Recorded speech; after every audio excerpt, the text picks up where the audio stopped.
엄만 어쩌다 아빠랑 결혼했어? 당장 헤어져. 철없던 사춘기 시절 나는 고지식하고 완고한 아버지가 너무 불합리하고 아버지에게 늘 순종하는 어머니가 너무 답답해 보여 자주 이렇게 말하곤 했다. 아버지는 고지식 한 데다 원리 원칙을 따지는 분이었다. 어느 정도였느냐면 수학 문제 하나를 물으면 정좌부터 가르쳤다. 그 다음엔 연필 깎고 지우개 준비하고 공책을 똑바르게 놓아야 했다. 자세가 올바라야 공부가 된다는 신조를 가지고 있는 탓에 준비에만 30분이 걸리고 수학을 가르쳐 주는 건 그 다음이었다. 그러니 내가 오죽 답답했겠는가.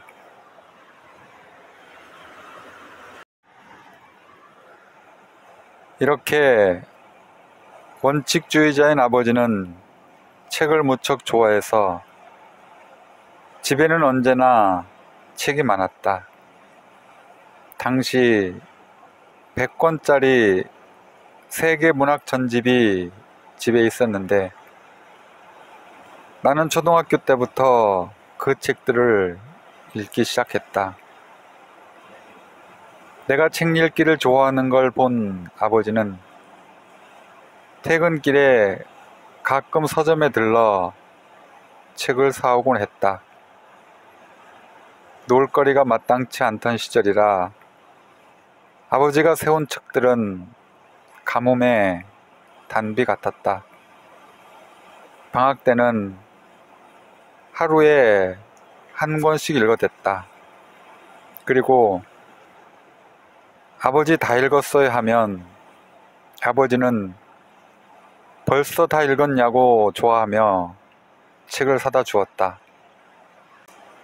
덕분에 나는 플루타르고스 영웅전 전집과 여자의 일생, 유리알 유희, 팡세 등 다양한 책들을 독파할 수 있었다.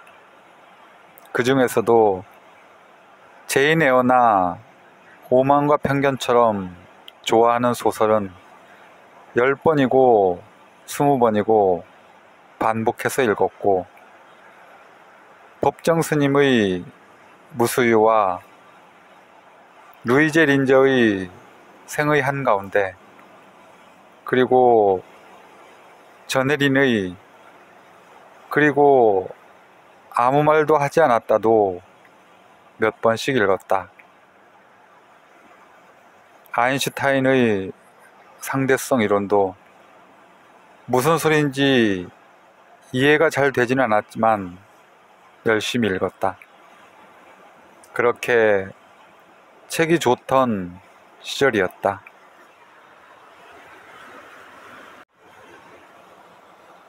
어린 나이였지만 책을 읽으면서 나는 인간의 본성과 사람의 마음을 어렴풋하게 들여다보았다. 등장인물들의 욕망과 실수, 고통과 구원은 하나같이 너무 강렬해서 무서울 정도였다.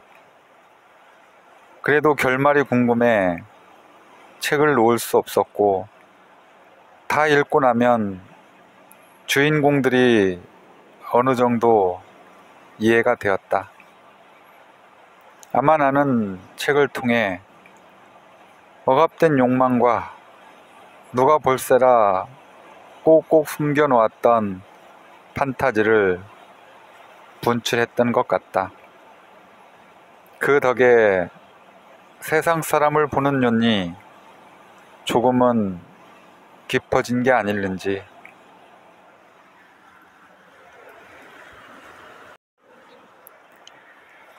그렇게 책을 좋아했던 것과는 별개로 나는 학교 공부엔 별로 재미를 붙이지 못했다. 시험과 성적에 대한 부담감 때문에 공부를 즐기지 못한 것이다. 그래서 얼른 대학에 가고 싶었다. 대학교에 입학만 하면 지긋지긋한 공부는 더 이상 안 해도 되는 줄 알았으니까. 그런데 웬걸, 대학에 들어가니 고등학교 때보다 공부해야 할 게 훨씬 많았다. 수없이 많은 뼈조각과 힘줄이 이름을 외우며 나는 정신과 의사가 되려는데도 이런 것까지 배워야 하는 거야 라며 투덜거렸다. 그렇게 수험생보다 더 바쁜 의과 대학을 다니면서 생각했다. 전문의만 따면 이제 정말 공부는 끝이겠지. 이제 배운 걸 평생 써먹으면서 살면 된다라고. 그런데 참 이상한 일이다. 내 평생 공부가 가장 재미있었던 시절은 다름 아닌 전문의를 딴 직후였으니 말이다. 시험도 없으니 공부를 해야만 하는 이유가 딱히 있었던 것도 아니었다. 그런데 공부에 대한 압박이 사라지자 오히려 공부가 재밌어졌다. 본격적인 인간 심리에 대한 공부는 진작부터 궁금했던 분야에서 그런지 한 번 시작하면 시간 가는 줄 몰랐다.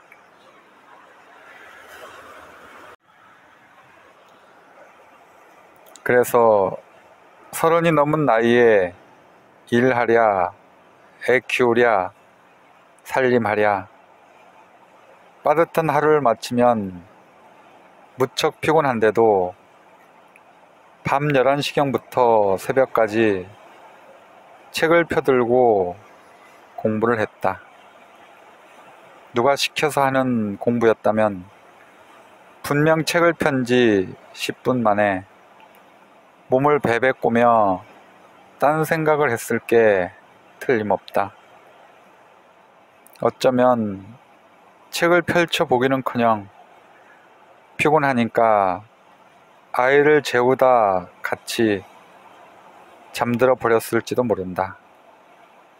그런데 사람의 마음을 이해하는 공부는 하면 할수록 너무도 흥미로웠다. 와, 재미있다라는 말이 저절로 나왔다. 그동안 그렇게 답답하고 화가 났던 이유는 모르기 때문이었고 그 해답은 공부에 있었다. 공부를 통해 종잡을 수 없는 나의 마음을 알게 되고 도무지 이해할 수 없는 타인의 마음을 조금이나마 이해하게 되니 주변 사람들과 관계를 이어나가고 환자를 치료함에 있어서도 좀 더 폭넓은 시각을 갖게 되었던 것이다. 그리고 적어도 몰라서 저지르는 실수는 조금이나마 줄일 수 있었다.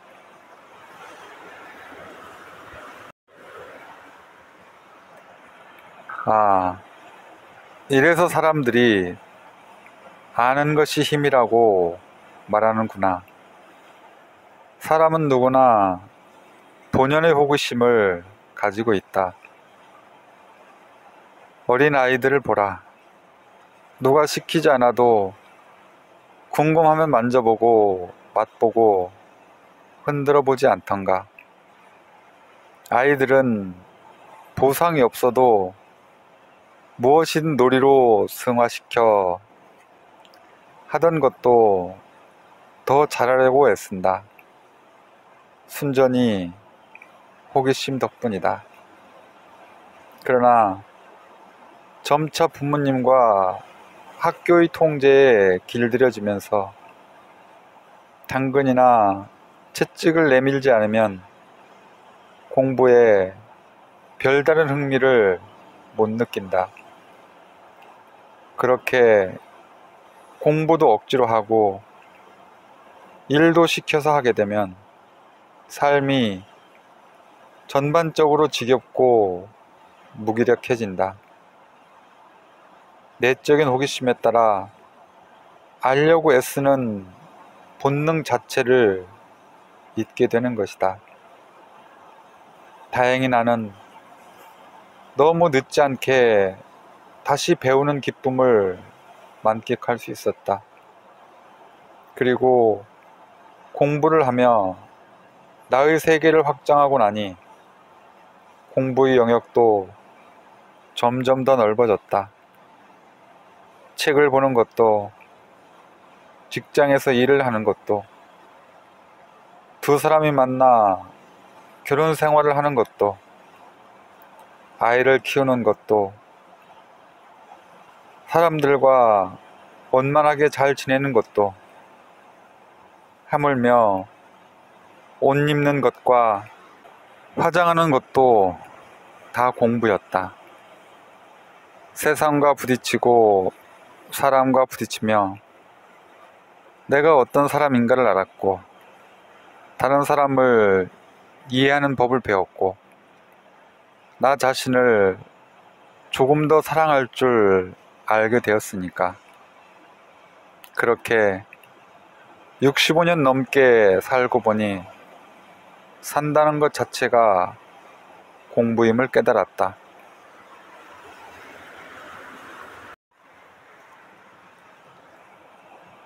그래서 나는 당신도 시켜서 하는 공부가 아닌 내면의 호기심에서 비롯된 공부의 즐거움을 느껴보았으면 한다. 그것이 춤이든 음악이든 운동이든 무엇이든 좋다. 하고 싶어 하는 공부는 호기심의 영역을 점점 넓혀주고 인생 전반에 생기를 불어넣는다.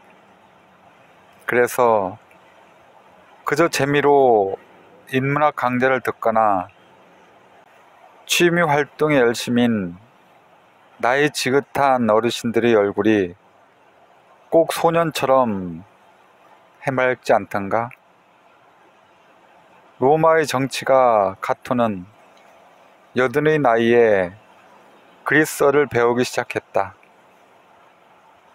그리스의 역사가 플루타르쿠스 역시 80살에 라틴어를 배우기 시작했고, 그리스의 철학자 소크라테스는 60을 넘긴 나이에 악기를 배우기 시작했다.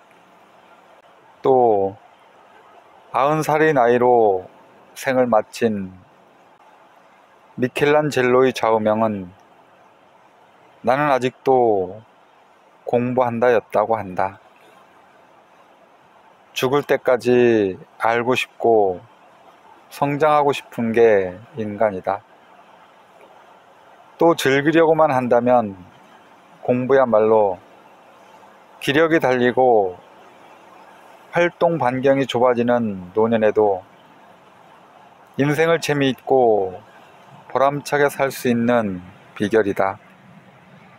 하지만 이 또한 젊은 시절부터 갈고 닦지 않으면 나이 들어 즐기기가 어렵다. 그러니 너무 늦기 전에 호기심을 발동시켜 공부의 세계를 탐험해 볼 일이다. 나는 앞으로 어떤 공부를 하며 남은 생을 즐기게 될까? 사람의 마음이 궁금한 나는 세상 온 천지가 공부거리니 공부가 끝날까봐 걱정할 일은 면해 참으로 다행이다.